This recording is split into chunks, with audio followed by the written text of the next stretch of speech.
Hello बच्चों, कैसे हो आप सब। तो भाई 20 क्वेश्चन तक हमने ट्राई किया था हमने पार्ट 1 के अंदर। तो बाकी जो क्वेश्चन है आज आप देखते हैं हम, ठीक है।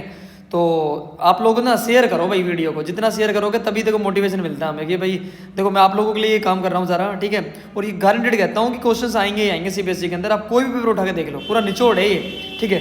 देखिए भाई क्वेश्चन नंबर 21 स्टार्ट कर देते हैं। भाई क्या कहता है क्वेश्चन नंबर 21, कहता है कि जी find the sum given below. देखो जब भी आपको ऐसा क्वेश्चन मिले तो आपको यानी कि ये तो वैल्यू ए की, ये वैल्यू है ए एन की, डी होता हमारे पास सेकंड माइनस फर्स्ट। भाई माइनस करेंगे वो ऑलरेडी माइनस है, यानी कि -8 + 5 यानी कि -3। यहाँ से आप क्या करेंगे, ए एन वाला फॉर्मूला लगाएंगे, यानी कि ए एन की वैल्यू -230 है। ए की वैल्यू कितनी है भाई, ए की वैल्यू हमारे पास कितनी है -5 है, ओके, प्लस n - 1, एन की वैल्यू पता नहीं है और डी की वैल्यू हमारे पास -3।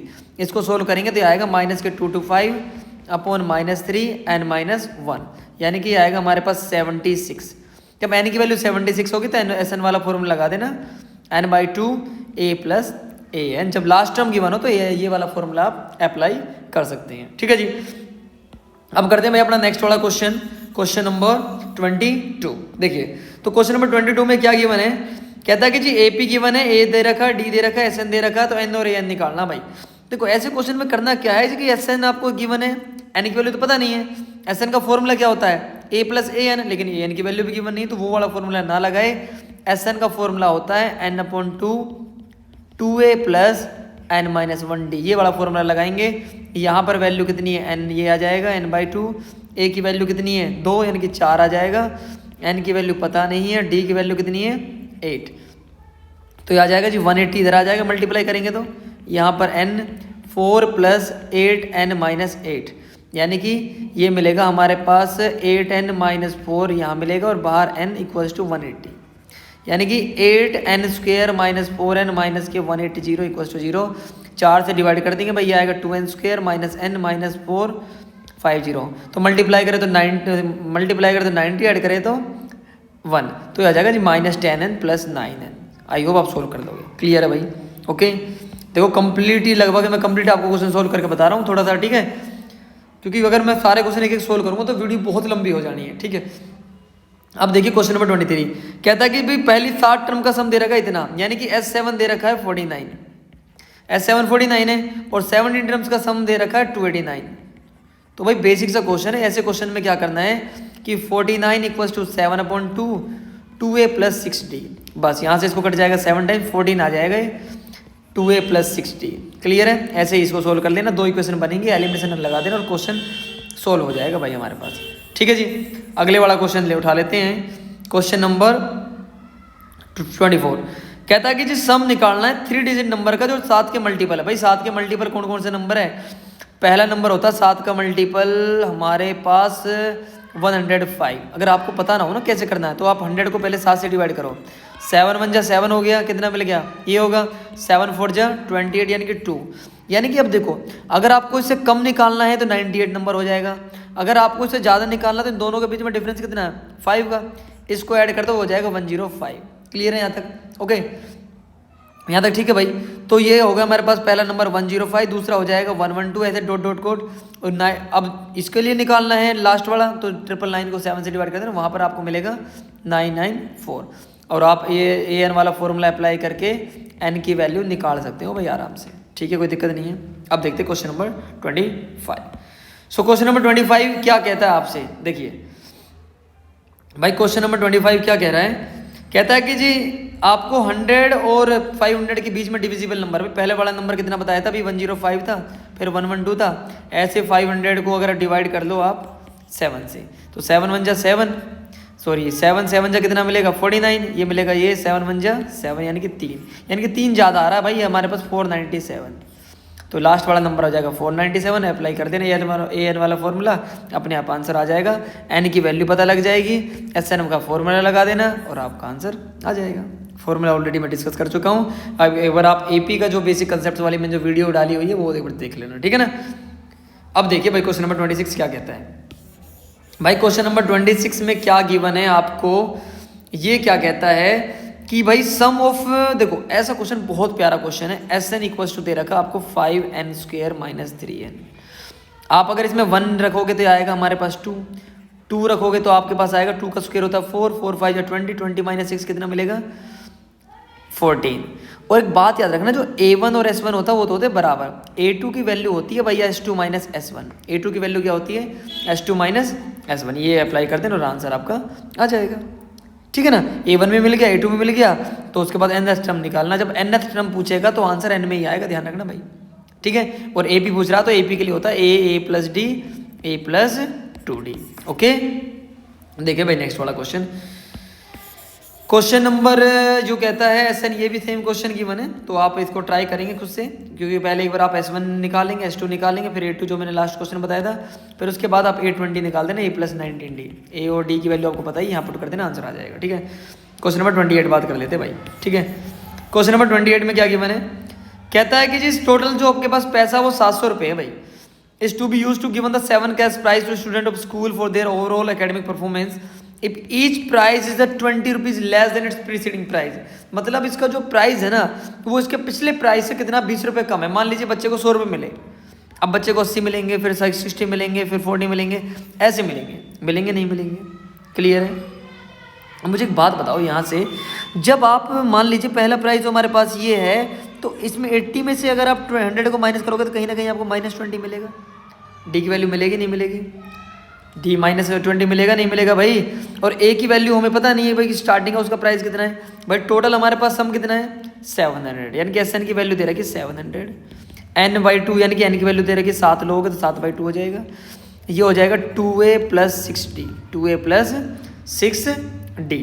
तो भाई इससे कैंसिल हो जाएगा कितने टाइम्स 100 टाइम्स, ये हो जाएगा 200 equals to 2a plus 6d। कोई दिक्कत यहाँ तक।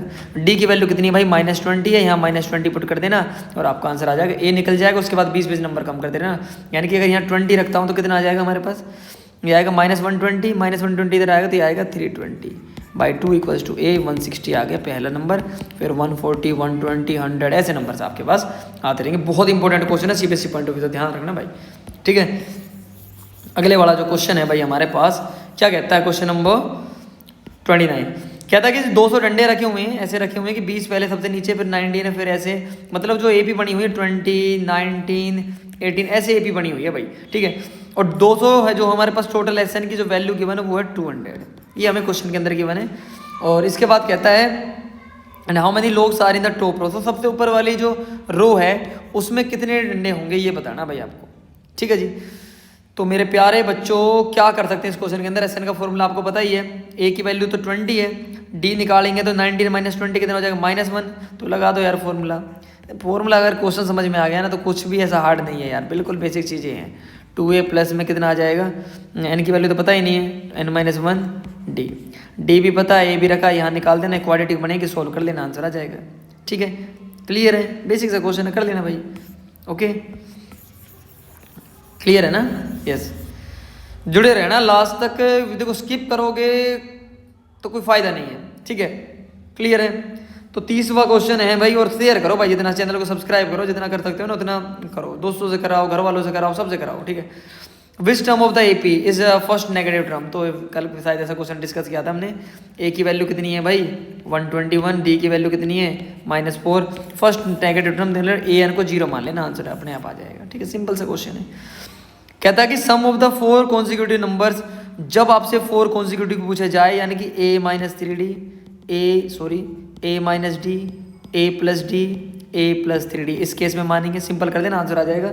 और अगर आपसे 3 कॉन्सिक्यूटिव पूछे जाए तो आप मानोगे a माइनस डी, a और a प्लस डी।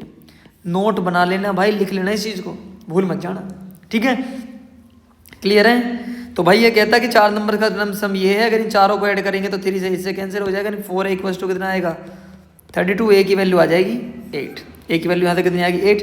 रेशो कहता है कि product of the first and last, पहली का और लास्ट का product and the product of the middle 2 terms is this, मतलब ये कहता है कि इसका और इसका प्रोडक्ट, यानी कि ये हो जाएगा भाई a² माइनस 9d², नीचे हमारे पास आएगा इसका और इसका प्रोडक्ट हो जाएगा a² minus d² equals to 7/15। यार आपको पता है a की वैल्यू हमारे पास कितनी आई है 8 आई है, यहाँ पुट कर देना, d निकल जाएगा, खत्म हो गया क्वेश्चन है, ठीक है, बेसिक क्वेश्चन है, बहुत इंपॉर्टेंट क्वेश्चन है, पर ध्यान रखना भाई, ठीक है जी। अब कर लेते हैं हर एग्जाम के लिए, चाहे कोई सा भी बोर्ड हो आपका, ठीक है, CBSE हो या हरियाणा हो, सबके लिए इंपॉर्टेंट है भाई ये वाला, ठीक है। अब देख लेते हैं क्वेश्चंस वगैरह। हाँ, बहुत इंपॉर्टेंट क्वेश्चन आ गया है। जब आपको लग रहा है कि इनके जो कोफिशिएंट्स हैं इंटरचेंज है, तो हमेशा एक बार दोनों को ऐड करना, इक्वेशन 1 और 2 को, एक बार दोनों को सब्ट्रैक्ट करना। जो दो नई इक्वेशन बनेंगी उनको फिर सोल्व कर देना किसी भी मेथड से, एलिमिनेशन लगा देना, सब्स्टिट्यूशन लगा देना, जो आपका मन करे वो कर देना भाई, ठीक है। पर ध्यान रखना यही करना, गलती ये मत कर देना इस पूरे की मल्टीप्लाई करो 378 से, इस पूरे करो 150, मल्टीप्लाई करते रह जाओगे। 15 से 20 मिनट पहले पीछा नहीं छूटेगा इस क्वेश्चन से, और गलत होगा वो अलग, ठीक है ना। क्लियर है? ओके, ये तो आप कर लोगे, ठीक है। इसमें क्या करना है, मल्टीप्लाई 3 से कर देना, क्योंकि 3x हो जाएगा, 9 हो जाएगा, 21 हो जाएगा, सोल्व कर देना, खत्म, आंसर आ जाएगा, ठीक है। सिंपल बेसिक है भाई। इनफाइनाइटली मैनी सॉल्यूशंस वाली कंडीशन क्या कहती है? देखो, इनफाइनाइटली का मतलब होता है कि जब आपके पास बहुत ज़्यादा सॉल्यूशन हो, और कंडीशन होती है भाई, इसके लिए बता देता हूँ, A1/A2, B1/B2 और C1/C2, इसको बोलते हैं कंसिस्टेंट। क्या बोलते हैं? कंसिस्टेंट। क्लियर है? Infinitely many solution. तो भाई यहाँ से मिलेगा k/12, ये यहाँ से मिलेगा 3/k, और ये मिलेगा हमारे पास माइनस का, तो इसको मैं k-3/k कर देता हूँ। इसको सोल्व करता हूँ तो k² कितना आएगा? 36 आएगा। k की वैल्यू हमारे पास +-6 आएगी। एक बार चेक जरूर कर लेना कि प्लस माइनस दोनों पे सेटिस्फाई कर रहा है नहीं कर रहा, ठीक है, ये ध्यान रखना भाई। यूनिक का मतलब होता है जब पहले वाला रिजल्ट बराबर ना हो भाई, ठीक है। चैप्टर 3 के क्वेश्चन स्टार्ट हो रहे हैं यहाँ से। तो भाई ये कहता है कि यूनिक का मतलब जब पहले दोनों रिजल्ट बराबर ना हो और कंसिस्टेंट रहेगा भाई, ये ध्यान रखना है, ठीक है ना। B1/B2 यानी कि आएगा भाई हमारे पास पहला क्वेश्चन ये है 1/3 =(= -2/k), तो ये आ जाएगा k की वैल्यू =(= -6), यानी कि k की वैल्यू -6 मत रखना, बाकी कुछ भी रख दो, ठीक है, ये ध्यान रखना। क्लियर है? क्योंकि -6 रख दोगे तो भाई वो हो जाएगा, ठीक है, वो क्या नाम है, क्या बोलते हैं, इंटरसेक्टिंग होगा ही नहीं फिर, ठीक है। क्लियर है भाई? अब कर लेते question number 35। Okay, draw the graph of the equation. इनका ग्राफ बनाना सिखा देता हूँ कैसे बनता है भाई। सबसे पहले दे रखा आपको x - 1 + = 0, x - y = -1। एक बार एक टेबल बनाना है, प्यारी सी टेबल बनाना, ठीक है। यहाँ पे x लेना है, यहाँ पर y पर x0 और y0। x0 मानो y की वैल्यू 1, y0 मानो x की वैल्यू -1। क्लियर, कोई दिक्कत नहीं है। दूसरी इक्वेशन दे रखा है 3x + 2y - 12, यानी कि इसको +12 ही कर देते हैं। टेबल बना दी हमने यहाँ से। एक बार यहाँ पर x, यहाँ पर x की वैल्यू 0 रखेंगे तो y की 6, y की 0 रखेंगे तो x कितनी आएगी? 4। क्लियर है यहाँ पर? ठीक है जी। तो भाई इतना करने के बाद अब आपके पास क्या करना है, ग्राफ ड्रॉ कर देना है। ये पहले वाली वैल्यू x की मैक्सिमम वैल्यू 4 है, 1 2 3 4। y की मैक्सिमम कितनी है? 6, 1 2 3 4 5 6, ठीक है। x की -1 है, यहाँ पर y की कितनी है? y की माइनस में नहीं है तो इसको छोड़ देना। x की 0, y की 1, ये वाला पॉइंट आ गया। x की -1, y की 0, ये वाला पॉइंट आ गया भाई। इसको ड्रॉ कर देते, लाइन स्केल से ड्रॉ करनी, ध्यान रखना, ठीक है। दूसरा कहता है x की 0, y की 4, ये वाला पॉइंट आ गया भाई। और कहता है x की 4 थी, सॉरी भाई, ठीक है। और ये वाला ये पॉइंट था y की 6, यानी कि दोनों को मिला देना, ये बनेगा हमारे पास ट्राइंगल। क्या बनेगा? ट्राइंगल। क्लियर है? कोऑर्डिनेट जब आप ड्रॉ करोगे उसमें ना ग्राफ पेपर के ऊपर, तो ये वाले पॉइंट्स आप निकाल सकते हो कि यहाँ से 2 जा रहा है, यहाँ से 3 जा रहा है, 2,3, ऐसे चेक कर लेना भाई, ठीक है। क्लियर है भाई? ओके, समझ में आ रही है चीज़ें सारी? शेयर कर देना, लास्ट तक जुड़े रहना भाई, छोड़ना मत क्लास को, छोड़ दी ना दिक्कत बन जाएगी, तो ध्यान रखना भाई, ठीक है। अगले वाला क्वेश्चन देख लेते हैं भाई। Larger of the 2 supplementary angle exceed the smaller by the 18। भाई सप्लीमेंट्री का सम होता है 180 डिग्री। कहता है कि बड़े वाला एंगल छोटे वाले से 18 ज़्यादा है। इस वैल्यू को यहाँ पुट कर देना, आंसर आ जाएगा आपके पास, ठीक है। सिंपल सा क्वेश्चन है, y + 18 + y = 180। ऐसे बेकार क्वेश्चन में CBSE 3 नंबर पूछ लेता है, फ्री के मार्क्स से। तो उसको ना एवरेज को बताना है कि भाई मुझे 40% ईजी देना है, मुझे 40% मुझे एवरेज देना है, ठीक है, 20% मुझे हार्ड देना है। ये कंडीशंस होती हैं, ऐसा पेपर आपको बनाना ही है। तो जो चीज़ें बिल्कुल वीक है उनको तो करोगे जाओ यार, अगर आप बिल्कुल वीक हो तो, समझ रहे हो ना बात? तो मेहनत तो करनी पड़ेगी भाई मेरे, ठीक है। क्लियर है ना? स्टार्ट वाला कर लेते हैं, नेक्स्ट वाला क्वेश्चन, ठीक है ना। हाँ जी, नेक्स्ट वाला क्वेश्चन देख लेते हैं भाई, क्या कहता है। Question number 37। भाई मेरे पास मान लीजिए मेरी इनकम 100 रुपये है, क्लियर है। मेरा एक्सपेंडिचर मान लीजिए 80 रुपये है, तो मेरी सेविंग कितनी आ गई? 20 रुपये। कैसे मिला भाई? सेविंग बराबर होता है इनकम माइनस एक्सपेंडिचर, या इनकम मैं मान लूँ एक्सपेंडिचर प्लस सेविंग मान लूँ, बात वही है, यहाँ से निकल जाएगा, खत्म हो गया क्वेश्चन यार। रेशो ऑफ द इनकम, भाई 2 बंदों की रेशो है, ये इसमें दे रखा है, एक्सपेंडिचर ये दे रखा है, तो इसकी इनकम में से इसका एक्सपेंडिचर माइनस कर दूँ, यानी कि 9x - 4y कर दूँ बराबर 2000 कर दूँ, कोई दिक्कत नहीं है। दूसरे की इनकम कितनी है? 7x, इसकी कितनी है? 3y = कितना? 2000 कर दूँ, तो 2 इक्वेशन बनेगी, सोल्व कर तो खत्म हो जाएगा, सिंपल यार, सिंपल सा क्वेश्चन है, कोई दिक्कत नहीं है। ओके, ये कर लेना भाई। ओके, ये दे। ओके ओके, सोल्व कर लोगे ना, एलिमिनेशन तो अब लगा लोगे भाई अब, ठीक है इतना। The sum of a 2 digit number, भाई ये वाला क्वेश्चन देख लेते, 2 डिजिट का जो नंबर है उसका सम कहता है, and the number obtain by reversing the digits is 66। जब देखो इस केस में ना यूनिट नंबर को मानना x, टेंस को मान लिया अपने y, कोई दिक्कत नहीं है, ठीक है जी। अब कहता है कि भाई 2 डिजिट नंबर बन जाएगा 10y plus x। Okay, sum of the 2 digit number and the number obtain by reversing, भाई दोनों नंबर का 10y प्लस x और 10x प्लस y, इन दोनों का सम कितना 66। 11y plus 11x equal to 66, 11 common ले लेंगे, x plus y equal to कितना आएगा 6, इक्वेशन बन जाएगी। If the digits of the number differ, differ मतलब डिफरेंस, यानी कि x minus Y equal to कितना है 2 है, x minus Y equal to कितना है भाई 2 है, और लगा देना, सोल्व कर देना यार, बेसिक सा क्वेश्चन है, हो जाएगा क्वेश्चन बेसिक सा, ठीक है, लगा देना यहाँ से, ठीक है।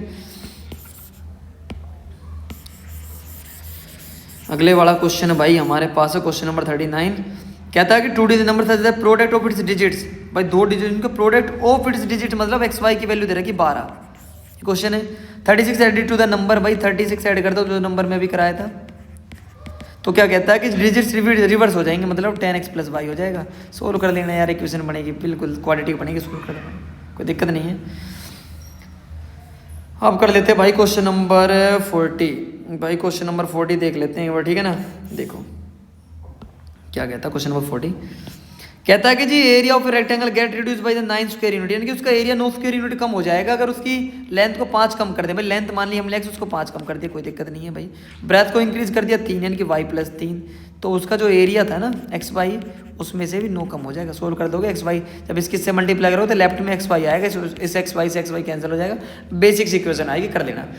v increase the length by 3 unit, x plus 3 आ गया, breadth by 2 units, y plus 2 आ गया, एरिया इंक्रीज हो जाएगा 67, यानी कि एक्स वाई प्लस 67 आ जाएगा, सोल्व कर देना, सेम होगा, एलिमिनेशन लगाओ, सब्स्टिट्यूशन लगाओ, कुछ भी लगाओ, आंसर सबसे आएगा, ठीक है, ध्यान रखना भाई। ओके, ट्रेन आ गई भाई, ट्रेन वाला क्वेश्चन इतना आसान है, मैं कहता हूँ बच्चा बहुत इतना पागल हो चुका है इस क्वेश्चन के अंदर, ठीक है। देखो सुनो क्या कहना है, क्लियर है, देखो भाई क्वेश्चन नंबर ट्रेन वाला ले लेते हैं, कहाँ गया क्वेश्चन, ये रहा 41, कहता है कि भाई ट्रेन कवर करती है डिस्टेंस यूनिफॉर्म स्पीड से, अगर कहता है उसकी स्पीड को बढ़ा दे तो टाइम कम लगेगा, 2 घंटे का टाइम कम लगता है, और अगर उसकी स्पीड को 10 किलोमीटर पर आवर कम कर दे तो 3 घंटे का समय लगेगा। Find the distance covered by the train, बताओ भाई क्वेश्चन कैसा है। भाई यूनिफॉर्म स्पीड आपने क्या मान ली, एक्स मानी है, कहता है कि अगर मान लीजिए उसकी स्पीड को 10 किलोमीटर, मतलब उस बार स्पीड उसकी कितनी हो जाएगी, x प्लस 10 हो जाएगी, नहीं होगी या नहीं होगी, ठीक है। इस केस में उसको टाइम लगता है 2 घंटे का कम, इस केस में उसको टाइम क्या लगता है 2 घंटे का कम टाइम लगता है भाई इसको, ठीक है, क्लियर है यहाँ तक। And if the train we slow it would have taken 3 hours more than the schedule time, find the distance covered by the train. तो भाई मेरे ऐसा क्या करना है इस क्वेश्चन के अंदर, आप ना डी जो होता है डिस्टेंस अपॉन स्पीड हो गया, क्लियर है। दूसरे केस में क्या होगा, डिस्टेंस अपॉन एक्स प्लस 10 हो जाएगा, ठीक है, क्लियर है। क्या यहाँ से रिजल्ट बराबर होगा, नहीं होगा, ठीक है। करना क्या है कि देखो एक बात मैं आपको बताता हूँ बिल्कुल सिंपल, यहाँ पे लिखा मैंने डी बाई एक्स, यहाँ मैंने लिखा डी बाई एक्स प्लस 10। मुझे एक बात बताओ, क्या ये जो x नीचे है, क्या ये नंबर ज़्यादा है, ये नंबर ज़्यादा है, x प्लस 10 ज़्यादा है, ज़्यादा से डिवाइड करोगे तो क्या मिलेगा, कम मिलेगा, कम से डिवाइड करोगे तो क्या मिलेगा, ज़्यादा, यानी कि जो 2 है 2 को हमें यहाँ ऐड करना है, क्लियर है नहीं, ठीक है। डी कॉमन वगैरह लेके यहाँ से आप सोल्व कर लोगे जो भी मिलेगी इक्वेशन आपको। दूसरी में आपको क्या कहता है, and if the train were slower by the 10 kilometre, अगर इसमें कम है तो भाई इसमें क्या हो जाएगा आपके पास, डी बाई एक्स हो जाएगा, यहाँ पे लिखते हैं एक्स माइनस 10, इस बार कम से डिवाइड करोगे ज़्यादा मिलेगा, ज़्यादा में से क्या कर दोगे, यानी कि इस बार यहाँ प्लस 3 कर दे, आंसर आ जाएगा, सोल्व कर दो यार बेसिक से क्वेश्चन से, डी की वैल्यू उठा के यहाँ पुट कर दो, ठीक है, दोनों को कंपेयर कर दो, बहुत सॉल्यूशन है, ठीक है भाई, ये करना है, ठीक है जी। भाई अगले वाला जो क्वेश्चन है वो देखिए क्वेश्चन नंबर 42, कहता है कि जो कोऑर्डिनेट्स निकालने हैं पॉइंट्स के विच divide the line segment joining the points, इस और इसको 4 इक्वल पार्ट्स में, कहता है क्या प्यारा क्वेश्चन है भाई। एक लाइन सेगमेंट है 1 2 3 4 पार्ट्स हैं, ये ए के कोऑर्डिनेट्स और बी के कोऑर्डिनेट्स गिवन है, यानी कि ये x1 है, ये y1 है, ये x2 है, ये y2 है। जब इसको मानोगे तो रेशो मानना पड़ेगा 1:3, ऐसा क्यों मान रहे हैं, एक पोर्शन यहाँ 3 यहाँ पे है, इसको मानोगे तो 2:2 मान लो या 1:1 मान लो, कोई दिक्कत नहीं है। इस केस में 3:1 मानना आपको पड़ेगा। कोई दिक्कत भाई यहाँ तक क्लियर हो जाएगा कोई? ठीक है, बिल्कुल आसान है यहाँ तक। ठीक है, अब इतना करने के बाद हमारे पास क्या है, इतना हम कर लेंगे क्वेश्चन में। तो आपको क्या करना है, इसको मानना है m, इसको मानना है n। एक सेक्शन फॉर्मूला मैं यहाँ लिख देता हूँ, x = mx2 + nx1 / m+n। Clear है? ऐसे ही y में हो जाएगा, जहाँ पर x2 लिखा वहाँ पर y2 हो जाएगा। और 3 बार सोल्व करना है, एक बार इसके लिए, एक बार इसके लिए, एक बार इसके लिए। एक बार इससे x y की वैल्यू निकलेंगे, एक बार इससे, एक बार इससे। इसको p मान लेना, q मान लेना, r मान लेना, लगा देना। बहुत इंपॉर्टेंट क्वेश्चन है, सीबीएसई में कई बार पूछा गया क्वेश्चन ये। ठीक है भाई, सारे क्वेश्चन निचोड़ है सीबीएसई का। ठीक है, ये देखो भाई क्या कहता है कि जी आपसे कहता है find a point on the Y axis. Y axis पे कोई पॉइंट निकालना है। जब वाई एक्सिस पे पॉइंट होगा तो मेरे भाई 0, y रहेगा पॉइंट। इसको मान लो p, इसको मान लो a और इसको b। p a = p b निकाल दो, p a = p b कर दो, आंसर आ जाएगा। समझ में बात आई नहीं आई? डिस्टेंस लगा दो। और कभी भी अब डिस्टेंस रहता क्वेश्चन हो तो p a² = p b² लिख दो, बहुत बढ़िया है, क्योंकि स्क्वायर रूट कैंसिल हो जाएगा। वैसे डायरेक्ट कैंसिल कर दो, कोई दिक्कत नहीं है। ठीक है, क्लियर है? ये हो जाएगा भाई। आइसोसेलेस की बात करता है, दोनों के डिस्टेंस निकालने की डिस्टेंस फॉर्मूला से। डिस्टेंस फॉर्मूला लिख देता हूँ मैं, x2 - x1 का होल स्क्वायर। इनका प्रूफ मैंने पहले किया हुआ है, इतना टाइम।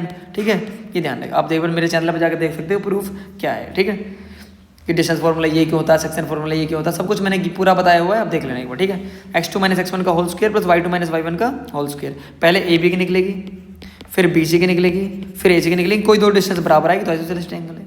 क्लियर है? ये ध्यान रखेंगे। क्वेश्चन नंबर है मेरे भाई 45।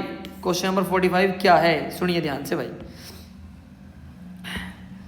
कहता है कि जी वैल्यू निकालनी है y की, डिस्टेंस बिटवीन द पॉइंट्स। ये दोनों की जो डिस्टेंस दे रखी है वो दे रखी है 10। डिस्टेंस फॉर्मूला लगा के स्क्वेयरिंग बोथ साइड कर देना, आंसर अपने आप आ जाएगा, क्योंकि स्क्वायर रूट भी तो हटाना है भाई। ठीक है, 46 पैरेललोग्राम दे रखे हैं, x और y की वैल्यू निकालनी। भाई ये पैरेललोग्राम दे रखा है, ये ए के दे रखे हैं, ये बी के दे रखे हैं, सी के, डी के। भाई सेम पॉइंट पर कट करेंगे। एक बार एक काम करना, इसके जो ना पैरेललोग्राम के जो डायगोनल्स होते हैं एक दूसरे को बाइसेक्ट करते हैं। तो आप क्या काम करना, इन दोनों से मिड पॉइंट फॉर्मूला लगा देना। इन दोनों से क्या लगाओगे, मिड पॉइंट फॉर्मूला लगा देना और सोल्व कर देना। मिड पॉइंट फॉर्मूला में लिख देता हूँ x1 + x2 / 2। ऐसे y1 + y2 / 2, यानी कि 1 + x हो जाएगा। इसमें लिख देना 1 + x/2 और उसमें लिख देना 2 + 6 यानी 8/2। ऐसे इसका आ जाएगा, ऐसे इसका यानी कि 7/2 आ जाएगा। और वहाँ से आ जाएगा y + 5/2। इसको इसके बराबर रख दो, इसको इसके बराबर तो आंसर आ जाएगा। ठीक है, ये करना भाई आपको। क्लियर है? ओके,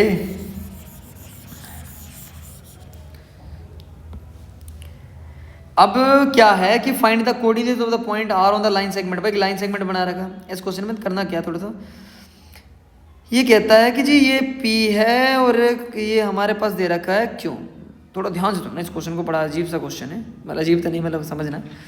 कहता है कि जी find the coordinate of the point R के कोऑर्डिनेट निकालने। P और Q दे रखे हैं हमें, सच दैट PR = ये दे रखा, मतलब PR अपॉन जो PQ है ना वो दे रखा 3/5। यानी कि कहीं ना कहीं R यहाँ पे है, यहाँ पर क्या है हमारे पास, भाई क्या है यहाँ पर Q है।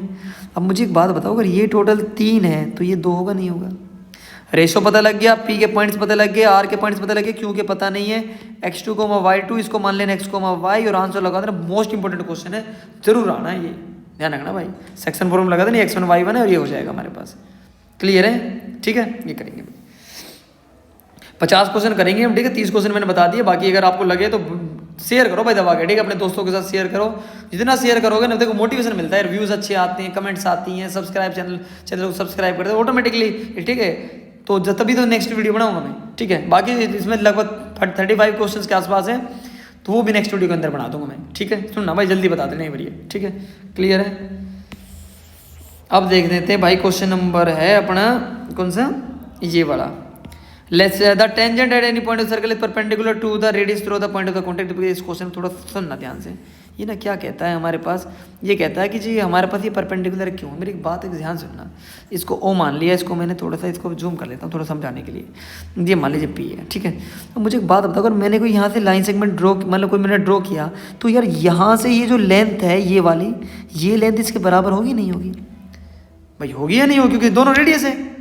तो यानी कि मेरे पास कहने का मतलब क्या है कि आप कहीं भी ड्रॉ कर लो, या इसके पास कर लो, यहाँ पे कर लो, यहाँ पर कुछ नहीं, पॉइंट रख लो, सब में क्या होगा, एंगल कम होगा या नहीं होगा?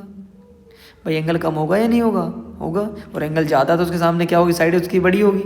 समझ में बात आ रही है? तो ये जो कंडीशन होती है इस केस से हम कह देते हैं कि ये वाला एंगल यहाँ पर क्या होगा, 90 डिग्री होगा। ओके, ठीक है।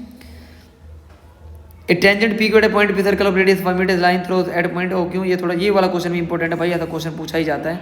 कहता है कि टेंजेंट पी क्यू है एट ए पॉइंट पी ओ पे सर्कल। ये वाला हमारे पास पी है, इसको मान लेता हूँ क्यों, ठीक है। एक ऐसे थोड़ा सा फिगर तो ऐसे बना लिया करो, रफली ऐसे ही बनेगा लगभग। रेडियस दे रखी 5, ये दे रखी है सेंटर ऑफ क्यू है, सो दैट ओ क्यू की वैल्यू दे रखी है भाई हमें 12, ओ क्यू की वैल्यू दे रहा है, find the length of P Q. P Q निकाल लेना भाई, इसके सामने परपेंडिकुलर होता है 12 का स्क्वायर इक्वल्स टू 5 का स्क्वायर प्लस पी क्यू का स्क्वायर।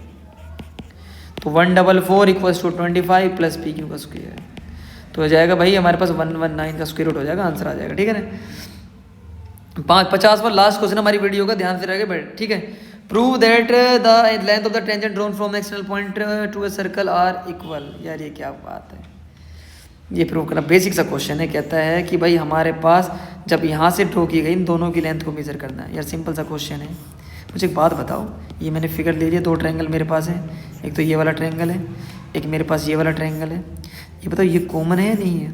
कॉमन है। ये दोनों रेडियस है या नहीं है? ये दोनों 90 डिग्री है या नहीं है? हो गया क्वेश्चन भाई, RHS से हो गया, राइट के सामने हाइपोटेनस हो गई, ये साइड हो गई, ये राइट एंगल हो गया RHS से कह देंगे दोनों।